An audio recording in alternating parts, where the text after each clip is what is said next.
Hi, good afternoon. So one of the questions that keeps coming up is about the slope or rise time on the dragger ventilator. So all of us are familiar with the impact of flow on the ventilation and the effect on the map.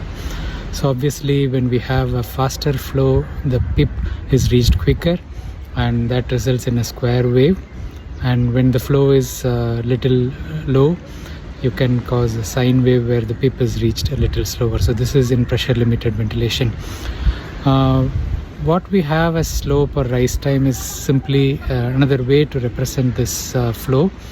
So if you want a slower rise, it's a slope which is longer, and rise time is in terms of reflection as a percentage of the inspiratory time, while slope is the gradient at which it goes up. So higher slope means it takes longer to reach the PIP, while shorter rise time means it's a quicker rise, so the PIP is going to be reached faster. So it's like more like a square wave.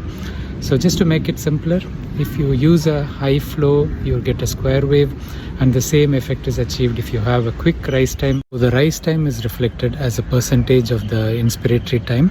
Suppose your rise time is 0.35 and you keep a rise time of 20%, that will be 0.07 seconds, and if you keep 30%, it will be proportionally increased, so 0.12 or something like that. While in terms of the slope, it's reflected as time in seconds. Again, it depends on what your inspiratory time is.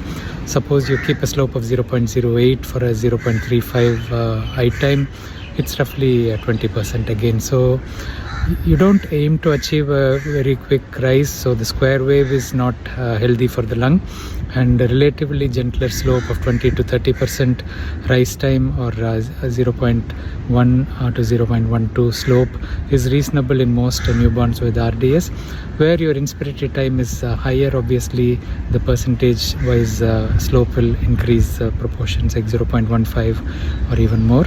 So in newborns with RDS, usually because eye time is short, the slope can be 0.08 to 0.1, while the peak rise time, the rise time can be like 15 to 30% as you feel appropriate. In terms of disease specific changes, you don't need to worry too much because the impact of the slope is not huge, but you want it relatively gentle to the lung, so keeping it 20 to 30% rise time or 0.08 to 0.12 second slope is quite okay for most of the lung conditions. So we used to do square wave and reverse IE ratio and so on previously, but nowadays we are going for lung protective ventilation. So don't worry about disease specific strategy in terms of these. You have the bigger players like the Delta P and so on to deal with as well. I hope this helps, and thank you.